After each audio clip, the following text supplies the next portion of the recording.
हिंदी की मनोरंजक कहानियों के चैनल में आपका स्वागत है। आज सुनिए आपकी प्रिय लेखिका डॉक्टर संगीता झा जी की लिखी हुई कहानी एक कहानी। तो शुरू करें एक कहानी। बचपन की बहुत प्रचलित कहानी थी, एक था राजा एक थी रानी, दोनों मर गए खत्म कहानी। ऐसे कई राजाओं की कहानी नानी दादी से सुनी थी, लेकिन ये सच्ची कहानी है मेरे अपने पापा श्री सच्चिदानंद तिवारी की, जो सचमुच बड़े प्रोग्रेसिव थे। उनके कर्म और विचार साथ साथ चलते थे।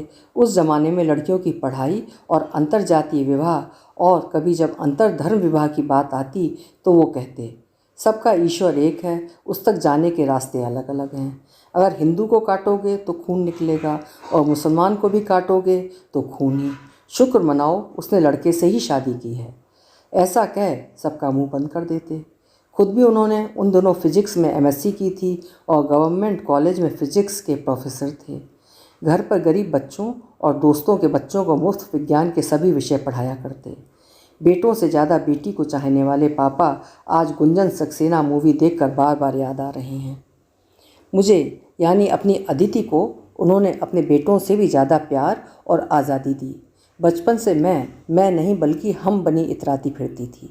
घर के आसपास के नाले मेरे आरामगाह, उसमें रहने वाले मेढक मेरे दोस्त, कीचड़ मेरा पाउडर, और उड़ते हुए भौरों और तितली के पीछे दौड़ना मेरा नशा। इतनी आज़ादी तो शायद ही उस दौर की किसी भी लड़की को मिली होगी।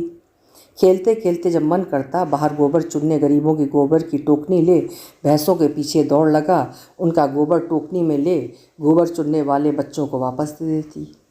उन्हीं बच्चों के साथ मेरी मुंह से आवाज़ निकालती हुई रेलगाड़ी चलती। कभी कभी घर के पीछे सर्वेंट क्वार्टर में रहने वाली कमला के लिए न केवल गोबर चुनती बल्कि गोबर के उपले भी थाप देती।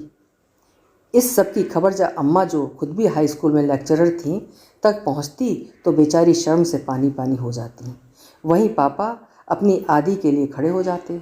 अदिति के कई नाम थे और वो अदिति के ही दिए हुए थे, मसलन आदि, गुड़िया, हनी, गुड्डो और ना जाने क्या क्या। करीब करीब इसी तरह की ज़िंदगी अदिति ने कॉलेज जाते तक जी। उसके मानस पटल पर एक ही हीरो थे, उसके पापा, जो क्रिकेट, फुटबॉल, कुश्ती तक में माहिर थे और गणित के कठिन से कठिन सवाल चुटकियों में हल कर देते थे। हर फील्ड में अपने पापा को ही आदर्श पाती थी। कभी घर से बाहर खुशी ढूंढने की इच्छा ही नहीं हुई। हर उम्र की अपनी ज़रूरत होती है और एक ही व्यक्ति आपके मानस पटल पर कब्जा नहीं कर सकता। अदिति को भी बड़े होना ही था। कॉलेज में अदिति के बैच में अनिल पासवान था, जिसने उसके सपनों में धावा बोल दिया। पहले तो अदिति समझ ही नहीं पा रही थी कि एकाएक उसे क्या हो रहा था। उठते जागते सोते एक ही सपना, जिसमें वो प्रिंसेस और अनिल उसके सपनों का राजकुमार। कई दिनों तक चुपचाप रही, फिर अपने ही सपनों से दोस्ती कर ली। वही सपने बार बार धारावाहिक की तरह आते। कभी मेरा राजकुमार मुझे घोड़े पर बिठाकर बहुत दूर दूसरी दुनिया, जहाँ सिर्फ मैं और वो, ढेर सारे फूल, पक्षी और रंगीन दुनिया। वापस कॉलेज में आ जब उसे देखती तो मन ही मन खूब हंसती। अब अपने आसपास की दुनिया, पड़ोसी के पके पपीते या पेड़ पर लटके हुए आमों ने आकर्षित करना बंद कर दिया था। घर पर भी सब हैरान किए, क्या हो गया। भाई ने ताने मारे, यह सौम्यता तुझे शोभा नहीं देती, तू हमारे घर की जंगली बिल्ली है, बिल्ली ही बनी रह। पहले वाला समय होता तो शायद सचमुच झपट्टा मार कर नोच लिया होता, पर मैं चुप ही रही। अम्मा, जो हमेशा मेरे जंगलीपन से परेशान रहती थीं कि इस लड़की को कौन ब्याहेगा, उनके चेहरे पर ज़रूर मेरे इस परिवर्तन से मुस्कान आ गई थी। कॉलेज में मैंने ही अपने हीरो को घूरना शुरू कर दिया। मैंने ही अपने सपनों को सच करने की ठान ली। वो बेचारा तो पहले घबरा ही गया, मुझसे कटा कटा रहने लगा। मुझसे नैन लड़ाने के लिए बहुत हिम्मत की ज़रूरत थी। मैं फिजिक्स की प्रोफेसर, वो भी पहलवानी में उस्ताद की बेटी थी। चाहे कितने भी बड़े रिफॉर्मर हों, पर अपनी बेटी तो अपनी ही होती है। वैसे कमी तो मुझ में कुछ भी नहीं थी। पढ़ने में अव्वल, देखने में सुंदर, यानी सूरत और सीरत दोनों में ही बाजी मारी थी। बस कमी थी तो ठहराव और सौम्यता की। बकरे की अम्मा कब तक खैर मनाती। मेरी नज़रों ने उसकी नज़रों को घायल कर ही दिया। पहले तो उसने कनखियों से मुझे निहारना शुरू किया, फिर उसकी नज़रें बदतमीज़ हो गईं। जहाँ मुझे देखती उन्हें यह भी होश ना रहता कि लोग भी आमने सामने हैं या क्लासरूम में सीरियस डिस्कशन चल रहा है। बस मुझे निहारना ही जैसे उनका एक ही काम था।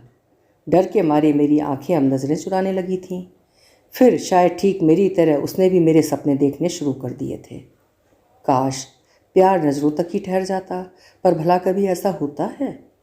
थोड़े दिनों बाद हम भी कैंटीन तो कभी कॉलेज के लॉन में पाए जाने लगे। कभी ज़िंदगी भर साथ रहने की कस्में तो कभी भविष्य की प्लानिंग। समय पंख लगाकर उड़ रहा था और हमारी लव स्टोरी भी परफेक्ट फेयरी टेल की तरह दौड़ रही थी। कभी मेरा रूठना, फिर उसका मनाना। हमने कभी कभी घर पर झूठ बोलकर बाहर भी मिलना शुरू कर दिया। अम्मा शक भी करती कि मैं झूठ बोल कर जाती हूँ, लेकिन फिर पापा मेरा रक्षा कवच बन जाते।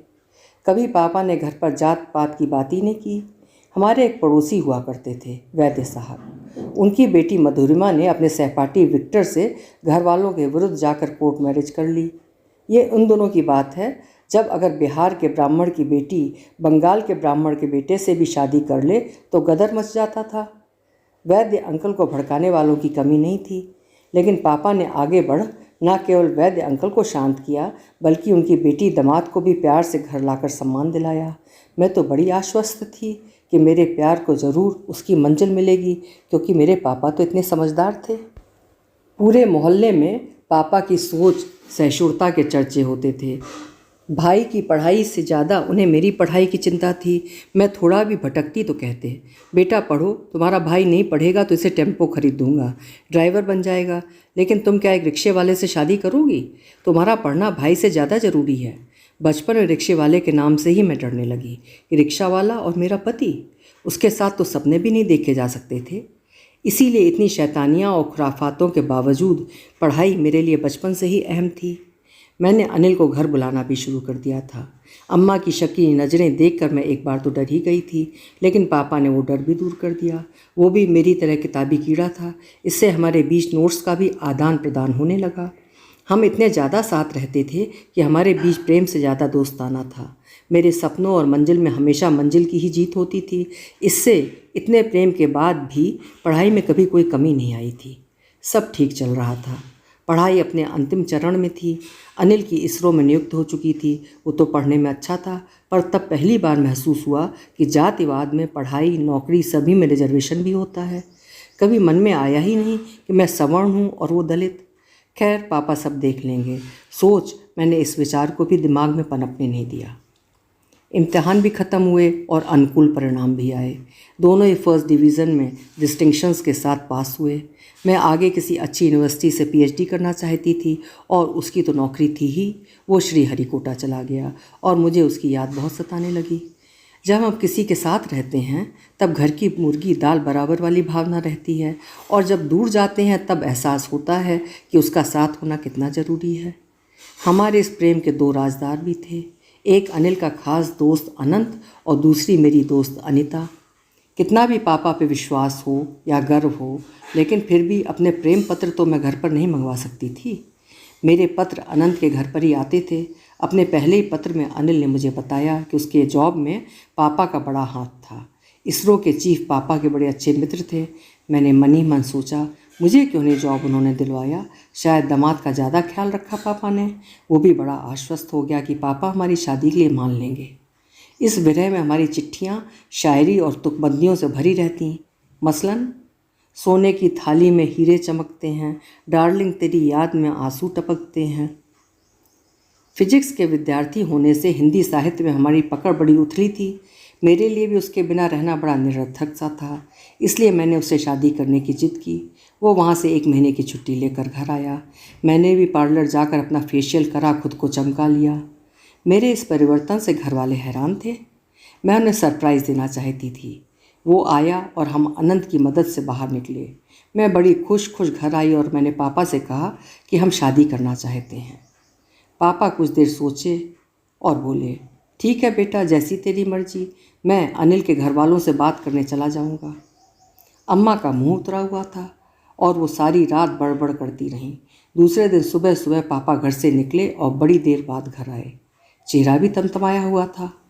पापा मेरे पास आए और मुझे छाती से लगाते हुए बोले, बेटा मैं हार गया। बहुत कोशिश की मैंने उन लोगों को मनाने की, पर वो लोग अड़े रहे। उन्हें किसी भी हाल में रिश्ता मंजूर नहीं। मुझे तो जैसे सांप सूंघ गया। दिल पर एक दर्द सा उठा कि अचानक ये क्या हो गया।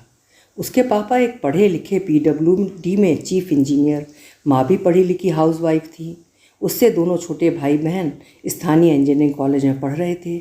उसके घर वाले इतने दकियानूसी भी हो सकते हैं, ऐसा मेरी सोच से परे था। मेरे पापा, जिन्होंने मधुरिमा और विक्टर की शादी करा दी, अपनी बेटी में तिवारी पासवान का मेल ना करा पाए। खून तो मुझ में पापा का ही था और थी मैं पापा की क्वीन विक्टोरिया। बस मन ही मन एक निर्णय लिया और अनंत के घर गई। हमारी प्रेम कहानी निभाते निभाते अनंत और अनीता भी करीब आ गए थे। अनंत भी सकते में आ गया कि अनिल के घर वाले नहीं मान रहे हैं। उसने तो हमारी शादी में पहनने के लिए शेरवानी भी सिलवा ली थी। मैंने उससे मुझे अनिल के घर ले चलने के लिए कहा। बहुत मिन्नतें करने के बाद वो मान गया। मैं और अनंत जैसे ही उसके घर घुसे, लगा जैसे मानो भूकंप ही आ गया हो। अनंत डर के मारे मुझे वहीं छोड़ भाग गया।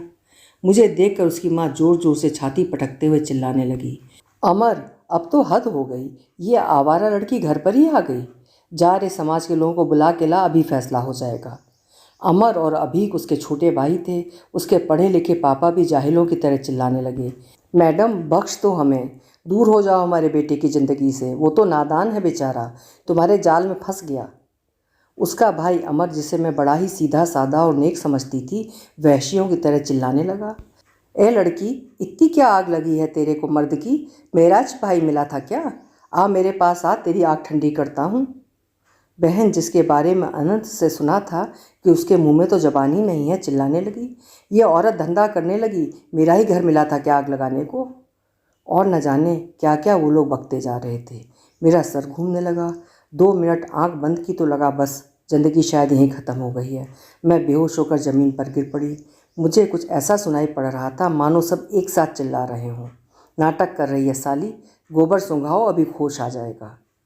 जब मुझे होश आया तो मैं अनिल के घर के ही दीवान पर लेटी हुई थी और मेरे सिरहाने पर पापा और अम्मा खड़े थे। मुझे रंडी वेश्या पुकारने वालों के चेहरे की हवाइयाँ उड़ी हुई थीं। मुझे होश में आया देख पास खड़े डॉक्टर और पापा ने चैन की सांस ली और डॉक्टर साहब को विदा किया। वो पापा का ही पुराना विद्यार्थी था। उसे तो सारे माजरे की भनक भी नहीं हुई। शायद पापा ने कहा हो कि मैं अपने दोस्त से मिलने आई थी और चक्कर आ गया। उसके बाद तो ठीक सुप्रीम कोर्ट की तरह अदालत बैठी।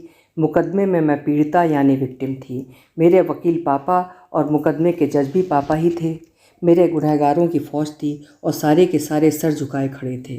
मैं तो पापा से लिपट लिपट कर रोने लगी। पापा ने ज़ोर से चिल्लाते हुए अपना फ़ैसला सुनाया, बुलाओ अपने कायर बेटे को जिसने मेरी फूल सी प्यारी का दिल दुखाया। थोड़ी देर में अनिल सहमा हुआ सा अंदर से आया। उसकी नाक से खून निकल रहा था और आंखों के नीचे भी लाल खून जमा था। मेरे बेहोश होने के बाद शायद उसकी अच्छी तरह मार कुटाई हुई थी। मैं तो अपनी दुनिया में गुम हो गई थी। एक ही पल में मेरी चपलता, तेज़ी और आत्मविश्वास को मानो पाला मार गया था। पापा ने सबको ज़ोर से फटकार लगाई और अनिल को तो धमकी भी दी, खबरदार, अगर कभी मेरी बेटी की ज़िंदगी में दोबारा आने की कोशिश भी की, अभी तुमने मेरा असली रूप देखा ही कहाँ है। हिंदुस्तान के किसी भी कोने में रहो, मैं जान से मार दूंगा, चाहे खुद सारी उम्र जेल में सड़ता रहूं। हम सब घर आ गए।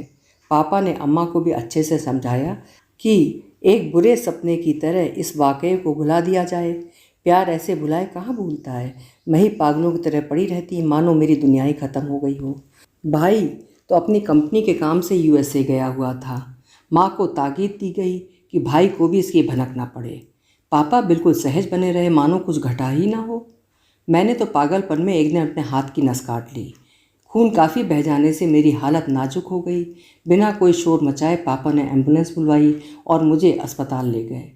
पड़ोसी तक को इस बात की भनक नहीं हुई कि पड़ोस वाले घर की लड़की ज़िंदगी और मौत से जूझ रही थी।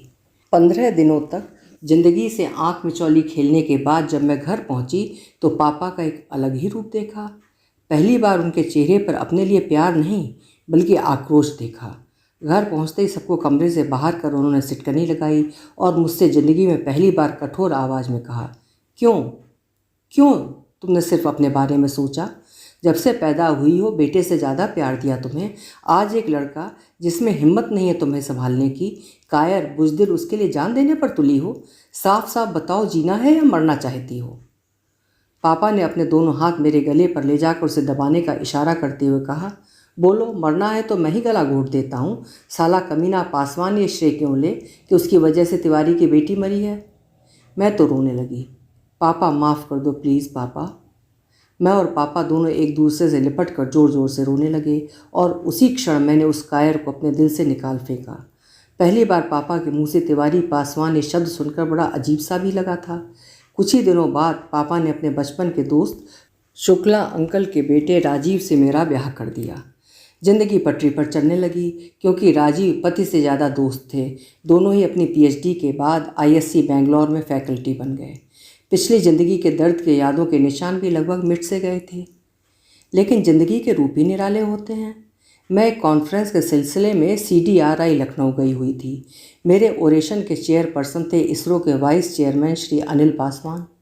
सालों बाद अपने दिल की कस्तूरी जगाने वाले से सामना हुआ। लगा मुझे इतना सम्मानित किया जा रहा है और मेरे पैर थरथरा रहे थे। किसी तरह अपने आप को संभाला और ठीक कॉलेज की अतिथि बन अपना ओरेशन प्रेजेंट किया। चेयरपर्सन ने स्पीकर की भूरी भूरी तारीफ़ की। मेरा दिमाग तो कहीं और दौड़ रहा था। अभी भी उसका चेहरा चमक रहा था और सारे साइंटिस्ट उसके आगे पीछे घूम रहे थे। किसी ने पीछे से आवाज़ लगाई, डॉक्टर अदिति, आज आपके प्रेजेंटेशन में भाषण वाली बात भी थी। ग्रेट, स्कूल कॉलेज के दिनों में वाद विवाद प्रतियोगिता जरूर जीतती होंगी। अनिल जोर से बोला, अरे हम क्लासमेट हैं, ये तो हमारे कॉलेज की शान थी। फिर वही महाशय, अरे तो गले लगिए, क्लासमेट से इतनी दूरी। मैं फीकी हंसी हंस दी। अनिल ने जोर से उद्घोषित किया, आज मैं आपकी अदिति मैडम को डेट के लिए ले जाना चाहता हूँ, चलेंगी ना आप? बरसों बीत गए। मन में कूक जगाने वाला एक समय मेरे यौवन का स्वामी मेरे सामने खड़ा था। एक यक्ष प्रश्न तो अभी भी मेरे दिमाग में चल रहा था कि उसने अपने घर वालों के डर के आगे मेरे प्यार को क्यों ठुकराया। उसके डेट के आग्रह को मौन स्वीकृति दे दी। बरसों बाद दिल से तैयार हुई, हल्की लाइट लिपस्टिक लगाई। ये मन भी कैसा पागल होता है, जिसे कभी प्यार करता है उसे कभी घृणा कर ही नहीं पाता है। अनिल ने क्लार्क अवध में एक टेबल बुक कराई। टेबल के सामने के पारदर्शी शीशे से पूरे अवध की शाम देखी जा सकती थी। अनिल पहले से वहाँ बैठा इंतज़ार कर रहा था। मुझे देखते ही बोला, बड़ी प्यारी लग रही हो, थोड़ी मोटी ज़रूर हो गई हो, लेकिन चेहरा बिल्कुल वैसा ही है, कहीं से उम्र ने छापा नहीं मारा है। मैंने ठीक पहले की तरह जवाब दिया, फ्लर्ट करने के लिए बुलाया है क्या? मैं और मेरी देवी से फ्लर्ट? अनिल बुदबुदाया। रहने दो, सब कुछ मेरी आंखों के सामने और ऐसी चमचागिरी। तुमने जो देखा वो तुम्हें दिखाया गया है, पर तुम्हारी तरक्की देखकर बड़ा गर्व महसूस हो रहा है। मैं बोली, सब कुछ पापा की बदौलत मैं बच गई, तुम्हारे साथ होती तो न जाने क्या क्या। बोलते बोलते मैं रोने लगी। हाँ, सचमुच तिवारी सर ने अपनी बेटी को दलित पासवान होने से बचा लिया। तुम्हारे दिमाग में मैल भरा है। माई फादर द ग्रेट, उनकी सोच ही ऐसी नहीं थी। उसके बाद उसने जो बताया, मेरी आंखें खुली की खुली रह गईं। पापा को जब पता लगा मैं और अनिल शादी करना चाहते हैं तो वे 10 पहलवान गुंडे ले उनके घर गए और अनिल के पापा भाइयों और बहन को भद्दी भद्दी गालियाँ दे मुझसे दूर रहने की सलाह दी। अनिल के पापा ने कहा, तिवारी जी, आप तो समाज को बदलने के लिए जाने जाते हैं। पापा बोले, चुप साले हरामखोर, तुझे लगता है मैं अपनी इकलौती बेटी को एक दलित से ब्याह दूंगा? तेरे बेटे को गंदा करने के लिए मेरा घर ही मिला था क्या? पासवान साहब बहुत डर गए और उनके पैरों पर गिर अपने बेटे के प्यार की माफ़ी भी मांगी, लेकिन पापा टस से मस भी नहीं हुए। उनके साथ आए पहलवान ने अनिल की माँ के बाल खींच कर कहा, देख औरत, तू रोक ले अपने बेटे को, नहीं तो तेरी बेटी को हम उठवा लेंगे। जाते जाते धमकी भी दी कि इस बात की भनक उनकी बेटी अदिति को नहीं होनी चाहिए और ड्रामा भी इस लेवल का होना चाहिए कि अदिति कभी मुड़कर भी अनिल की तरफ ना देखे। इनफैक्ट जब मैं अस्पताल में अपनी नस काट कर भर्ती थी, इसका पता भी अनिल को बाद में चला, क्योंकि उसे तो डर के मारे उसके घर वालों ने कमरे में बंद कर रखा था।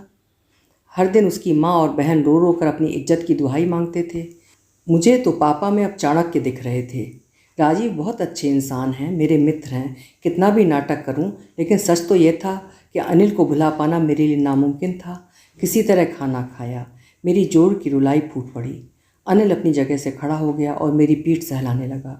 सचमुच उसकी छुअन में एक सहारे का एहसास था, ठीक वैसा ही जो मैं अपने जीवन के पहले पुरुष यानी पापा की बाहों में पाती थी।